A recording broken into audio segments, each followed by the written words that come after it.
cell phone, right? We talked about that cell phone policy. I know it's a big topic or whatever. I know that the Vega IT, they implemented the no cell phone policy during school hours last year. I think it worked pretty good. You know, I even had a little pushback in my own home because my teenagers, right, they grew up with the technology age, which, you know, I never had a cell phone until I graduated from college. So my mother always told me to keep a quarter in my pocket. So in case I need to use a payphone. So we grew up in that era. Right.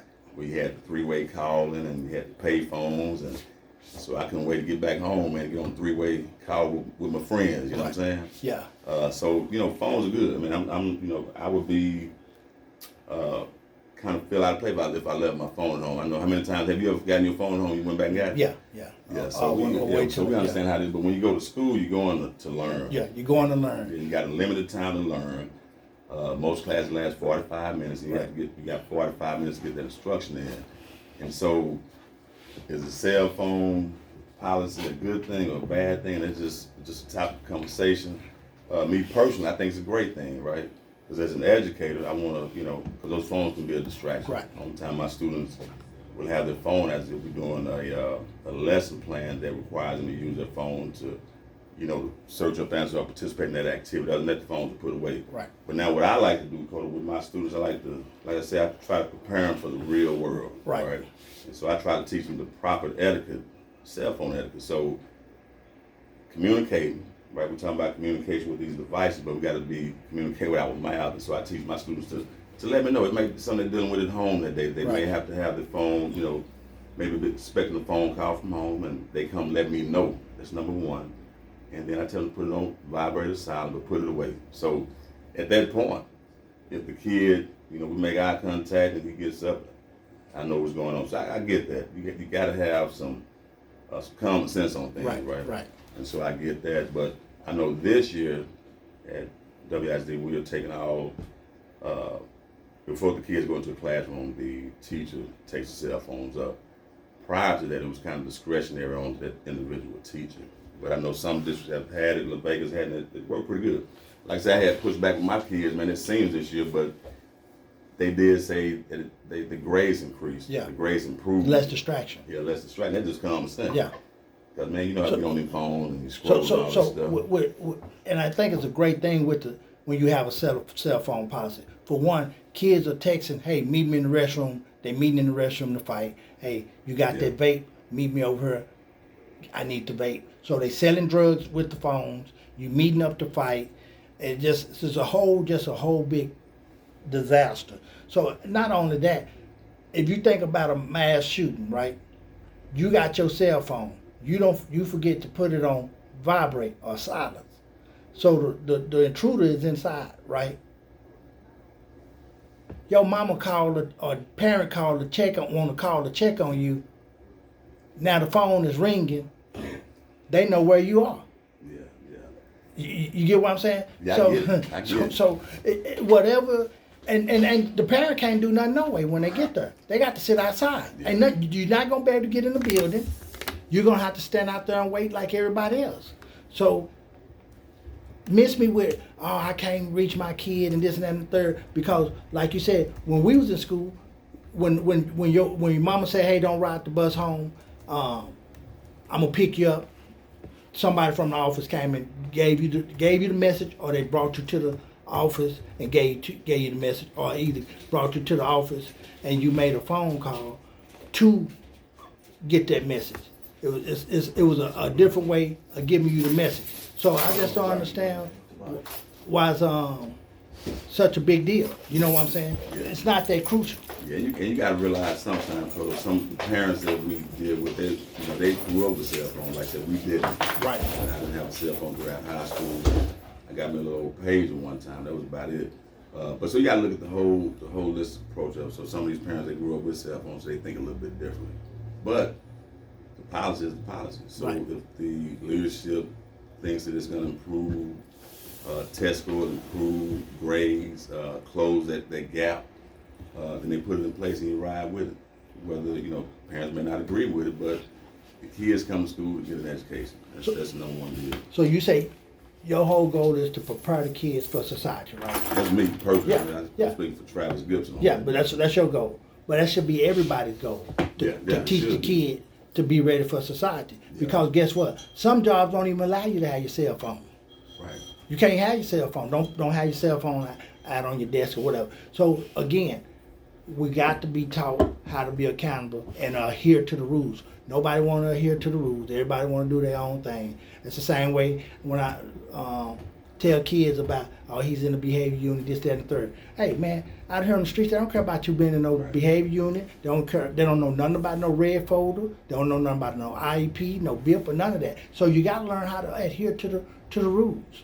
Okay. So and I know I'm switching subjects, but for switching subject topics. You're doing a pivot. Yeah, pivot. We're gonna pivot and come back.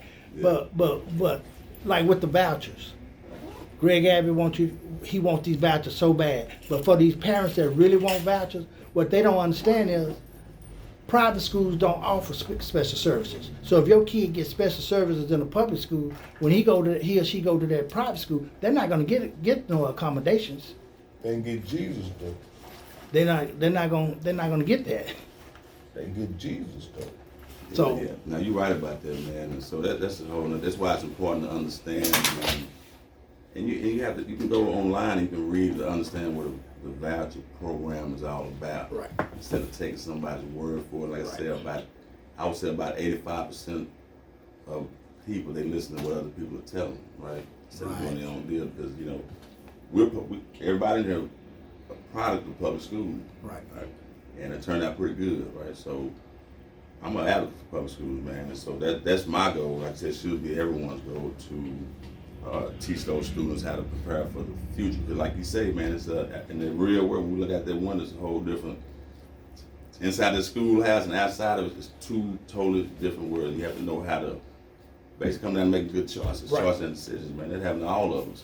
Even as adults, we have to make choices and decisions every day. So you're in the education system, right? I'm all over the place. Let me ask you this: when people say, "Oh, that's a failing school," that's a failing school. That school ain't no good. It can be and it can't be. It depends on what's going on. I have always told my kids, no matter what school that you go to, I bet you when you come home, you're gonna say, "Hey, my teacher, they can teach, they can do this and do that. They feel comfortable with their teacher." You know why? Because I've instilled in them what they're supposed to be doing when they're at that school. I instilled in them what they need to be doing when they come home from school. So you have some great teachers at these low performing schools, but they're not gonna never get recognized because the stigma. You get what I'm saying? So you as a parent, you got to instill in your kid what they should be doing. Yeah, like it starts at home. Yeah. But let me ask you a question, right? So let's say, because I grew up in a home with two parents, a traditional structure of the family home, and education was stressed. Mm-hmm. Regardless of the area I grew up in, it was all, education was instilled. We knew how to act. We had chores to do at home. We were brought up, yes ma'am, no ma'am, yes sir, no sir. So let's say you take a kid that don't have that support system at home. And I know people that came out of our community that didn't have that support system. They turned out to be great, man, because right. they focus in, and so it can go a whole lot of different ways. But just for the sake of conversation, what if somebody don't have that support at home? How do you deal with a kid like that that don't have a father in the house? So working, she's not really involved. How you deal with? So I can explain that very, very well, because I didn't have a father in the house. But when you have other people around you that's supportive, you may have your coach, you may have your grandparent, you may have your mama or them friends, or somebody that will stay on your back. But my mama was a coach. My mama is in education, so she wasn't home that much. But I come from a single parent home. But like I say, my mama didn't put up with it. So for those women that's coming from a single parent, quit saying what you can't do and start doing. Hold your kid accountable. Like I said, I was a trouble kid. I used to fight with the teachers and all that. You got kicked out of school. He popped up there. He got put out of school. So yeah. That don't mean I mean, Yeah, but as a single parent, that mother has to be strong enough to get on your backside. So what the women doing today, that's today's women, they softening the kids. They won't take the breast out the mouth. Our parents didn't do that. My mama didn't do that. Rocky mama didn't do that. But at the same time, back then, other people in the neighborhood got on you. Yeah. Now somebody else in the neighborhood get on you for your wrongdoing. That parent gonna get mad at you for getting on their kid for doing wrong when they know that they wrong. Well, let me say this, Cotto. Hey, this is Rocky, by the way. Hey, Travis, I want to thank you for holding it down till I get in here. We made it happen, you man. held it down, man, brother. But next week you don't have to hold it down too, so I ain't gonna be here next week. So you'll be all right. It's good practice for next week. But what about? So here's my issue that I have with the school system now. Travis mentioned that I may have got kicked out of school. I'm not gonna cop to that. Yeah, that was a joke. I'm just messing with you. Yeah. But my point in saying that is the system definitely was more tolerant of misbehaving back when we were in school. I remember when we were in school, we had guys that talked in class. We had guys that were unruly and disruptive. But our faculty, our school faculty, had a means of dealing with that situation, to where I know my situation, once I got to be a freshman or sophomore, the type of punishment that they gave me, I couldn't take it no more. Exactly. It was different, but yeah. Right. So thank God for Mr. Jacobs, Coach Love, Coach Tools, all those guys who poured into me. Principal Love, Mr. Charles Love. Charles Charles That's Love, my first lick, Mr. Cooper, all those guys, they poured into me in a way to where if it was not for them caring for me and being on me, I don't believe I would have graduated high school. Because, like I say, I don't think I had the focus and the understanding of how important education was. But those men in our community, and women for that matter, also, well, like your mother, Kodo, would pour into kids and be tolerant of a kid that maybe misbehaved, talking in class, stuff like that.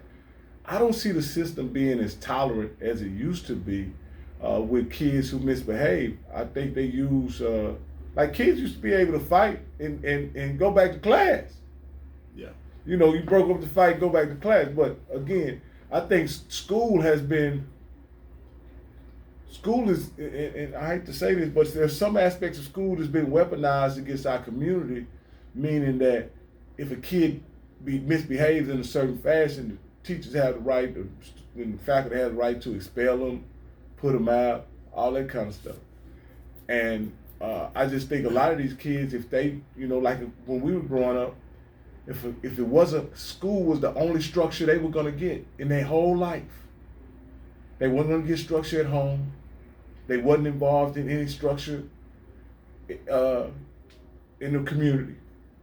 And if they are not allowed to attend school, then they have no structure.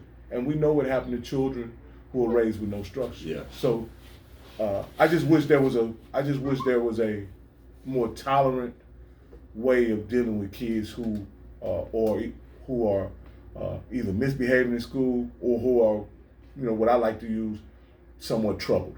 Yeah, I think the system has taken a lot of things away. Like back when we were coming up, what you were alluding to, it wasn't no IS. They gonna get these licks, right? You come on here and get this paddle. And I remember at Tennyson, I got in trouble on the bus. But when I got to school at Tennyson Junior High School, Principal Love called me in. He had already heard about what happened. I got 3 licks. And we ain't talking about no lollipop either. We talking about the Yes, kind that you got. Matter of fact, they were some of those paddles. I remember they were decorated with all different designs that I see men walking around the community in now. So I got 3 licks that morning, and then I was in athletics. So Coach Funno got me 3 more licks after school. And Coach Funno said, "You want me to whoop you? Want your dad to get?" So we can go home and get him. I knew it was gonna be worse when I got home, right? So I got 6 licks at school that day. But when I got home, they had told my dad anyway, and I got a whooping when I got home. But that was the first and the last time that I had to be, that I got licked. That's all it took. I tell you a quick little story about me. I was maybe in the 5th grade, had to be the 5th grade. And I got to the point where I was gonna be mischievous on the bus. Miss Jennings told me to sit down. I didn't sit down, and she say, "Okay, I know what to do for you." And you know, I may have mouthed off a little bit, but when I got home, I went and played all at East Waco Park, scored 5 or 6 touchdowns, shot a few jump shots. You want to go home? No, I thought I was clear. I went and got home, noticed there was a car parked in my driveway. I didn't know who it was. I go in the house. Guess who's sitting in the living room with my mom? Miss Jenny. Miss Jenny. Well, I ain't gonna tell the rest of the story because they statute of limitations probably ain't up on my mama yet. But it didn't end well for me. But I realized at that point we were a community, and anything I did out there in the street, We're gonna get back. bad news could beat me home. Yeah. And so, and my mama wasn't having it at all. And so, shout out to my mama who was. They say women aren't disciplinary. My mom was definitely disciplinary, and she definitely would discipline me in a fashion that make it, you know, really uncomfortable for me if I wasn't following the rules. Yes, I want to give shout out to all the mothers, right? Because I know a lot of mothers like your mom, Code, over there. But you have to, and kids want discipline. What I've seen in those school systems, man, they want somebody to come talk to, somebody they can trust. And when I was coming up, Miss Mooney, and that's my favorite. Got a lot of people, but Miss Mooney kind of specifically was my favorite teacher, right? Because she taught me how to be accountable, come in the classroom on time, we're gonna work, and we're gonna learn. And it was a poem, we had to learn this poem, Thanatopsis. I'll never forget that. I told her, I have a hard time to memorize it, but she said, now you'll get it. You gotta focus, you gotta have some want to, but then I'm gonna help you. And so, shout out to Miss Mooney. Every time I see her now, I always speak the correct English. Yeah. Right. That's what she instilled in me. When I get it, every time I see her, man, I always kind of I perk up because I know that she's gonna critique me if I'm using the incorrect English, and she's still doing that today.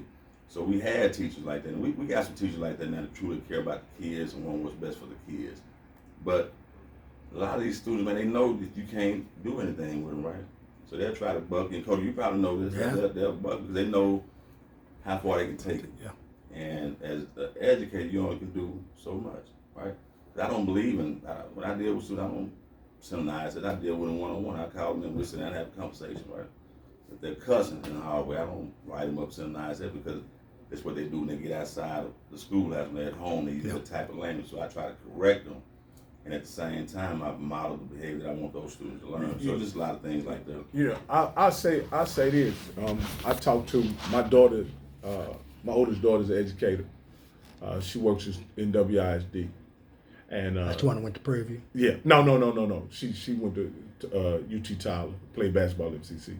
That's Riel, and so she teaches, and she's a, you know, of course she's my daughter, so she's a very sweet girl and all this kind of stuff. But she often tells me that the troubles that a lot of other teachers have in class, she doesn't have. I don't have them either. And she says that first off, she models good behavior. Right. And then she's always respectful and kind to the children. And she says she doesn't have those problems. She says kids that she's seen cuss out in the hallways and do that kind of stuff, when they see her, you know, they conform to the way they behave in her classroom. And I have to think that she's not big and tough and strong. She ain't gonna hurt a flea, but they have to respect her based on the fact that she knows that she cares about them, and that she's there to do a job to teach them, and they respect that on some level. Of course, you're gonna have mischievous kids. You're gonna have people that like to talk this, that, and the other. But at the end of the day, I'm happy to say that, you know, she has her difficult days as well, but she thoroughly enjoys her job, and the things that other people have experienced that go on in schools, thank God that she hadn't had to experience those things. Man, because I can attest to that, because I don't have a problem with the kids, man, because I'm authentic, right? I'm not putting on the show. This is what it is. When I see them out in the community, that's a big plus to me. You see them outside of school. Yeah. See them at the stores, in the community. They come up to you, talk, you have real conversations. But it comes down to classroom management. Because I'm saying, like your daughter, man, and I deal with supposedly the tier 3 students, they got the worst of the worst behavior, which that's totally incorrect once you get to know those kids. And it's all about respect.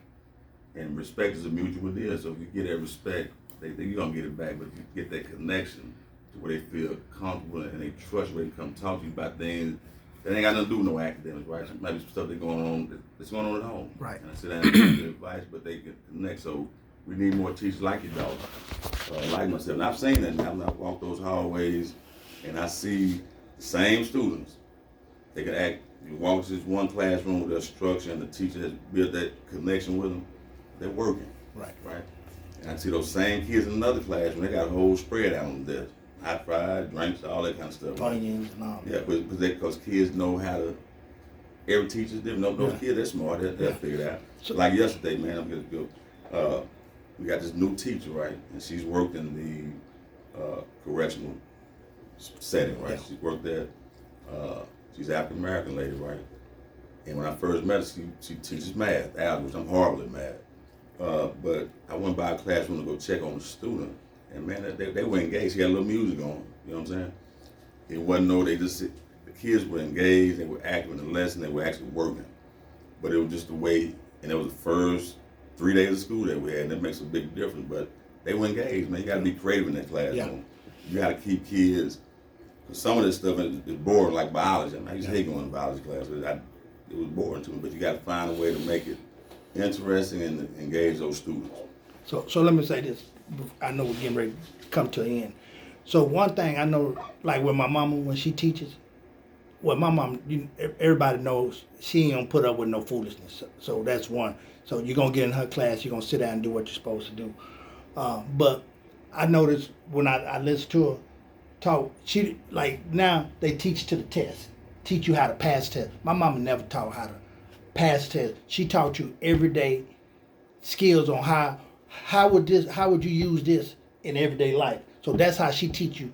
Okay, of course she a science teacher, biology, physics, chemistry, but whatever she's teaching, she's gonna find something in real life so for you to use, so you can know how to break that Apply to your test everyday question. life, Like, yeah. and now how she's taught you, you can go in here and solve these problems on how she taught you. I think some people, and your mama may fall in that category. Some people just flat-foot natural teachers. Yeah. And they don't struggle with instructing children. You understand? Other people have issues instructing people. Right. Yeah, And when you depends on having the issues subject. instructing people and having behavior issues, that's a recipe where there's no learning going on. Recipe for disaster. You know, Recipe. and so I do believe, you know, 'cause like I say, I was a mischievous kid. I talked a little bit in class. I'm a hot side. I'm a laugh or whatever. I had a lot of fun in school, probably too much. But at the end of the day, I was able to learn everything I was supposed to learn in Right. school. You understand what Yeah. I'm saying? I was able to learn everything I was supposed to learn, whatever. And I don't think much has changed No. as far as the learning environment. But I just think we got these kids, we're trying to use one situation or circumstance to teach thousands of kids. Right. And all kids don't learn the same way. And the teachers need, like in our era, when we went to school, teachers had the flexibility to use different tools Right. to convey the text over to us. Nowadays, but I'm not in school, but Now it they sounds still like have teachers have very limited tools they can use to. No, they don't. They Yeah. don't. 'Cause So I want to say this different right ways quick. you can teach it. You got to be able to teach all those 4 or 5 different ways. And some kids are Yeah. visual learners, right?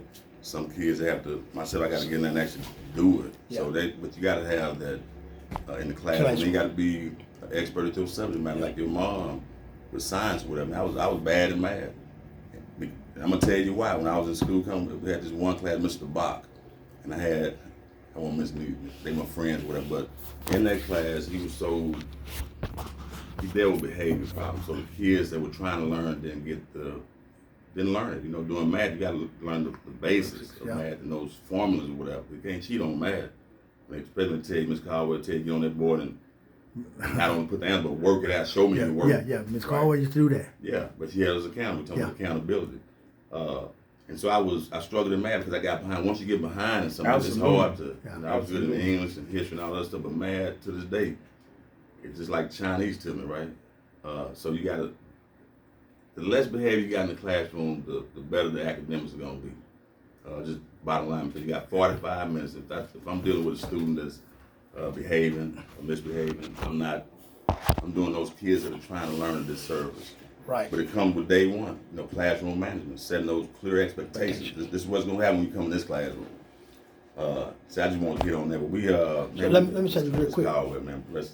Yeah. He was a great teacher too. So me and one of my frat brothers was talking today, and he made up. And I say this all the time. I know I done told this to you, but he brought it up too. He said, "Man, if these parents are so concerned, why don't if you got one bad apple in there that's disrupting the whole class, won't you go up there to that school and say, hey, what are you gonna do with this bad apple that's keep disturbing and disrupting this class? My kids can't learn, and the other kids that's in there can't learn. I need you to do something, or then I'm gonna have to do something. We're gonna have to take other measures.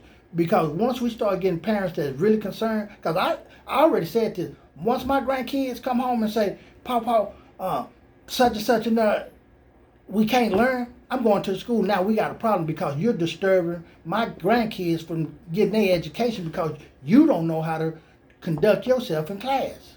Now we got a problem. So going back to what I was saying, I couldn't learn math because other kids were, misbehaving Right. or whatever. So my thing, man, and that same bad apple, right, can turn into, you can restore that bad apple, man. They just need the right support. Because a lot of times those kids, when they misbehave in class, it's a reason why they're misbehaving. And some of those kids can't read. Right. Yeah, they're lacking the skill. Yeah, they're lacking the skills. So if I call on a kid, I know, if he can't read, he's not gonna get up and embarrass himself. He's gonna act that to probably get removed from the class, man. So it's always it's a reason behind the why. It's a why to go with that reason. That all goes hand in hand. Well, like I say, man, y'all can take this however y'all want to. And this is just my opinion. I think a lot of times when we look at the demographic of the people that work in our elementary school, they not equipped to deal with the children of our community. And that demographic. I don't think they're not equipped, they just can't connect. Yeah. Well, I'm just telling you, the first thing out here they want to use is some type of administrative method of dealing with a kid who misbehaving rather than trying to connect with the kid, as you say. Back when I was in school, whether it was Miss Meeks, Miss Bell, I was mischievous, whatever. But they made a effort to connect with me and understand once they connect with me, they get me to sit down, they can get me to get on the lesson, call my mama. They do whatever they had to do in order to make sure that they knew that I could get the material and I could learn. In my opinion, this is just my view. I'm not inside schools, you guys know, but on the elementary level, I'm talking about K through 6. The people that work in those schools don't have the appropriate care and concern for our children. They always concerned with, he won't be still, can we get him out of here? Nah, that's not necessarily. I disagree on that. I'm just I telling don't you. think, but he's an educated well. Grab my mic right here, bro. Good conversation, man. Okay, Speak up to the mic. I disagree on that. Like I believe they are trying to connect with the kids, but like you say, if you was having a problem with a teacher and the teacher call your parent and your mom would pick up the phone. Okay, I would call a parent and she was like, well, I'm busy right now. Or the parents send their kid to school, right? Their kid ride to school. School don't open at 7:30. I get there at 6:50. The kid is sitting outside, rode her bike to school. And I'm like, what you doing here? She's like, well, my mama told me to come on up here. Well, baby, you shouldn't be here this early. This is a safety issue. Where is your parent? Like, nobody's here to watch you. Well, I understand what you're saying, but I'm just talking about these I don't work in the school, and a lot of the stories I get told are just anecdotal experience from people that in my community, people that I know. And so when I see that, just give you an example, it's not real, but it's an example of when you look at the staff, there's, say it's first grade, you got 3 teachers. You got 4 Don't teachers. say it, man. You got no. I protect the identity of the innocent, right? Correct. You got You ain't gotta say no names. you got 4 kids. You got four teachers. You got a diverse population in the school, and when you show up as a black teacher, being the only black teacher in that grade level group, 67% of the black kids in your class. Right? So- You know, now when you get the kids, they done been in kindergarten, they all behind, they all, and not mean grade level, they all not, whatever.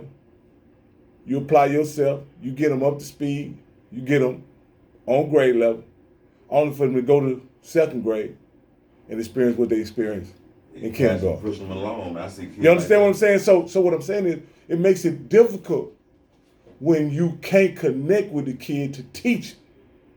That's what I'm saying. And a lot of times the demographic in the schools makes it difficult for those children to that. connect with school. So what you trying to say? So All right, so the people who's in charge of the school, right?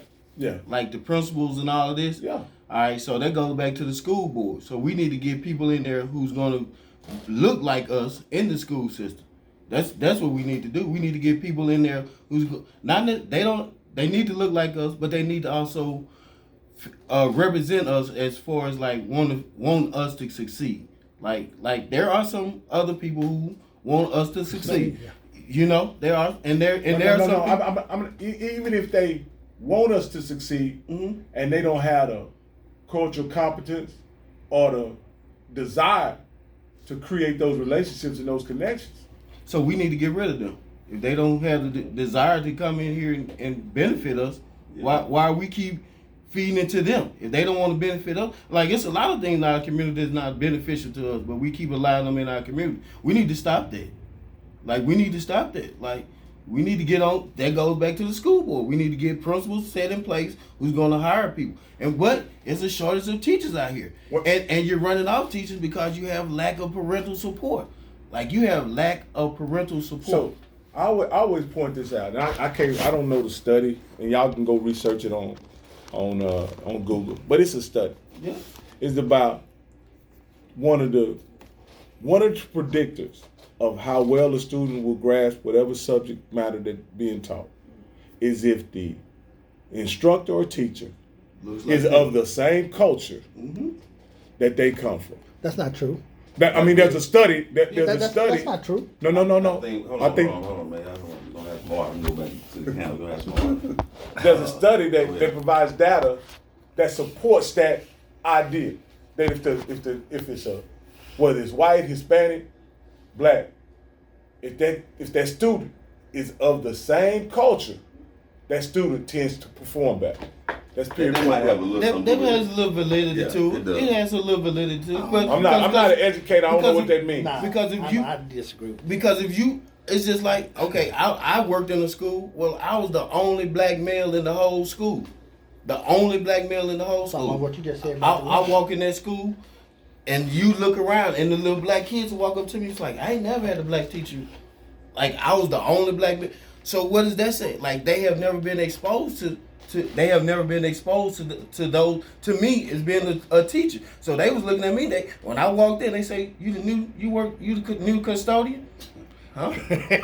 Nah, I got on a tie. What do you mean, a custodian? I came here with my wingtips on. I came to mop the floor and sweep the floor with wingtips and my tie on. No, sir, this is my room up here. You know what I'm saying? Like, and as I walk into different buildings, like I'm a behavior specialist. As I walk into different buildings, they'll look at me like, can I help you? Nah, I know what I came here for. Hey, how you doing? I'm this person. Then they looking at me like, what are you doing here? Oh, I'm here to talk to this kid. You understand? You proving my point. Yeah, exactly. That's what I'm saying. Like, and that's what I have to speak about when I'm in these meetings. I'm in the meeting. I look around. It's three men in the room, and 2 of them are white, and I'm the only black man in the room. But 75% of my district is African American. So that's the problem. Yeah, y'all kind of say it's the same thing. That's Y'all the saying problem. Same thing. Yeah, I'm agreeing with you. And like I say, I take it across all measures in this.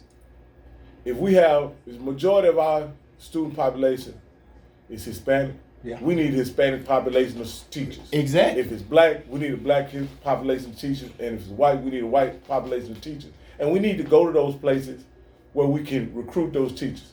In my opinion, Kodo, you come from an amazing academic background at Prairie View A&M University. They some of the smartest kids in the state of Texas that attend school.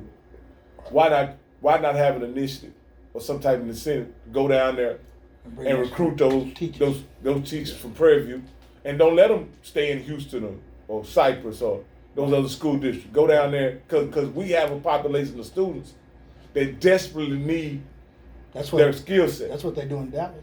We got Yeah. Oh, Now you're right. Let me yeah. see something real quick. Let me get it. So it's like when Paul Quinn left. We always Yeah. talk about Paul Quinn. They had educators Yeah. that came from Mississippi, Left other a gap. other Yeah. states. They came and they stayed in the community, Mississippi. right? They understood our Yeah. kids and they stayed. That left, and whenever Paul Quinn left and moved to Dallas, so Right. we don't have those. A lot of them come from Baylor. That farm system, yeah. Yeah. so to speak. They don't have it anymore, and you have to be able to connect with the kids, man. But it comes down to accountability. It starts at the home. You have to know basic reading and writing and arithmetic. That's what it's simple. Right. And if you don't have that base, that foundation coming from kindergarten to first grade, you're gonna be behind. Because let's say you got two kids. Let's say me and you, Cody. You went to kindergarten. Your mother at home was teaching you how to your alphabets and how to pronounce your sounds. Right. Basic stuff. Here I am coming from a home that, my parents didn't even have a high school diploma. So I'm just going off of just what I learned as I go by as a kid. But Right. when we get to the first grade, I'm already behind, right? Because you know how to sound out your letters. Right. A. We did that when I was growing up. So you already know that. I don't even know how to. So you're gonna start reading. I'm still trying to Pronounce on the it. base. Yeah, the foundation. You're still learning phonics. Yeah, phonics. That's what it hooked on phonics. Yeah, that's what I was looking for. Yeah. I mean, you're right, man. There's nothing that, and hey, parents, y'all need to listen to this. There's nothing that's gonna substitute for an engaged parent in the education process. There's nothing gonna substitute that. You're not gonna get the optimal performance of your children until you engage the process and become part of the learning environment. And that's a matter of that's reading to your kids, books, whatever. My grandchildren, I know they're gonna be great students. I don't even have to worry about that for one reason. My oldest granddaughter, her dad reads to her. They go to books, all that kind of stuff. My other three grandchildren, Pat and Riel, they do a great job making sure that education is part of their everyday life. But they're both educators, so it gives them an advantage. So I don't have any problem with that. Those kids are going to be well educated. And I say all parents, get some books, make reading and mathematics and all those things a part of your everyday interaction with your children. Or take away them cell phones. Reading, writing. Go back to reading, writing, mathematics, and arithmetic. That's what I grew up on, Yeah. right? Yeah, you take away the cell phone because too many kids are on the cell phones. That's not really teaching them nothing. They don't know. It's a tool now. Now I wish we had it back in school. What's that? About technology like that. If I didn't know a word, but if I'm out in the back, I can just look on my phone. I tell my students all the time, some of those kids don't even know how to look in the dictionary. Look up. Man, they don't know how to. Kodo, They don't know how stop. to use I a need y'all to dictionary stop. or encyclopedia. Coach, I need y'all to stop blaming cell phones and all that for these kids being dumb. Cause we played paper football and all that other stuff. We ain't had no business doing none of that while we was school. I was a paper football champion at in elementary. But you know how to use encyclopedia though, huh? Oh yeah. Yeah. Exactly. They don't know how to use encyclopedia. They don't know how to They use know how to the dictionary. Google though. Exactly. So you mean it's different. But It's different. using the Now, what I'm saying- encyclopedia or dictionary was reading. You It's- got to learn your reading. It's gonna be always something Yeah. that the kid that's gonna distract the kids from learning. Learn is like okay. If you got two things to drink, or if you got food and it's vegetables there and it's dessert, you put both of them up against two kids, they gonna choose dessert every time, right? Right. You gotta make them take those vegetables And you got to make them eat them when they want to eat them and when they don't want to eat. I got Right? a granddaughter. And you got to make it part of their diet all the She time. And that's eat all them. I'm saying. She eat the vegetables. So what my parents did, first of all, they didn't give us an option. One no Yeah. sweets. It was just vegetables. So if you just say you got the vegetables and you got sweets over, you take the sweets away, and you give them vegetables, they gonna eat what's in front of them. That's what they know. You can kind of tie it into learning, right? That's punishing kids now. That's Yeah. unfair. But you didn't. deny the kid But you didn't opportunity eat to sweets until experience- after you ate. Right. Yes. You didn't get that. that. Yeah. You didn't eat sweets until after you ate. So you give them an incentive, right? So- You eat all your food, then Right. you can have. Absolutely. Sweet. And that's all I'm saying is that these kids need to have a balanced diet. Right. There's nothing wrong with the cell phone or whatever, because I think the cell phone even sharper. Like I see my mom, who's 87 years old, engage technology, and even into her 87, she stays sharp because she engages technology on that computer and that iPad. So I Yeah. think there's some My real mom, she can true work the cell advantages. phone better than me. She know how to do, and I she think keep there's up some- with the youngsters. I think there's some So real I be asking advantages. what the- I what just that- think what does that mean when she texts? we can't use the cell phone as a crutch or in lieu of things that we know that work. And sometimes you may have to take the cell phone away from them in order to get them to do some of the things that you know they everything should in be life doing is at balance, man. You got to balance. Too much of anything is bad for it. So come down. We're gonna be ready to wrap it up here, but you got it's a balance in life, man. You got to have that balance.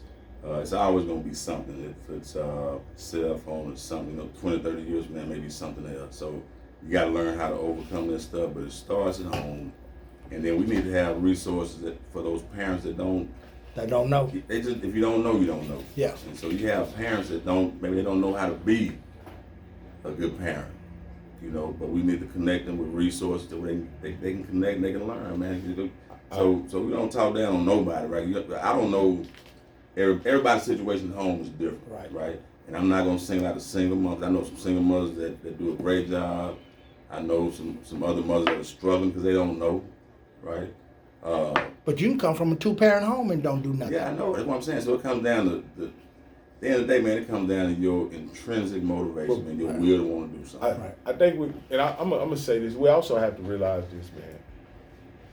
I think we have parents, and I'll say this is a real thing in our community. We have parents that went through the educational system, and they were traumatized by what happened to them in the education system. They may be labeled as dumb or couldn't learn, or there were staff and faculty that were mean or unfair, or they were singled out. And so now it's time for their kids to go through the educational system, public schools. Well, you said And who they were- parents? No. What I'm saying, they're parents of Oh, children. Oh, okay, yeah. I thought you said our parents. No, not our parents. No, I'm just saying there are parents Okay. of children who feel like they were victimized by the education system, right? And when they come to school to advocate for their kid, what they're really doing is projecting their experience that they had in school, right? And so that's why they come with a bad attitude and they want to, combat teachers or whatever. It ain't that particular situation. It's because they were traumatized in some way by the system. And I think as public school systems, we should embrace parents and educate them on what the experience should be like, rather than, saying that parents are, again, I don't have to, parents are this, parents are that, they're not engaged or whatever. I'm just saying that there's room to repair a relationship with a parent, right, at the same time while teaching their children is all I'm saying. All right. Oh, absolutely. Yeah, you're right. Absolutely. That's everybody. It's like 360 degrees of different perspectives. Everybody got a different perspective, and so we have to look at it with an unbiased opinions, open up. Because at the end of the day, man, all kids can learn. It depends on the things you got in place, those supports. But I want to thank my mom for, we had alphabets around our room on the wall. We had the chalkboard. What was that deal where you had the little beads when you learn how to 2 plus 2? The number beads. Yeah, but what was the name of it? It was like a rubric number. You had a different color beads. Yeah, you can't. Yeah. Yeah, I just used to call it number beads. Yeah, we had stuff like that, and I can't forget the term, but we had stuff at home that we learned. You know my favorite thing, man, I don't know if y'all used to have Mr. M and Mr. C and all that kind of stuff. See, we used to have things in school, man. We had things in school that were innovative. Like I learned all my numbers because they became, my letters and numbers because they became characters in stories and stuff like that. Yeah, that was Sesame Street. You know what I mean? Yeah. That's how I learned, and those characters would come to my kindergarten class, and I couldn't wait for us to get the new letter. C, you couldn't wait for C for the, Yeah, for the yeah. cookie My monster. favorite, no. Mine was Mr. M, because it's a Miller. You understand what I'm saying? Yeah, man, we appreciate everybody for coming to Dakota. Thanks for stopping by. It's always good to just hear the perspectives. The cell phone stuff that's debatable, but at the end of the day, man, school has started. Yeah. So all kids can learn. We'll continue to educate and empower through the process, one step at a time. Can't get right. Thank you Man, for appreciate having man me. coming in, man.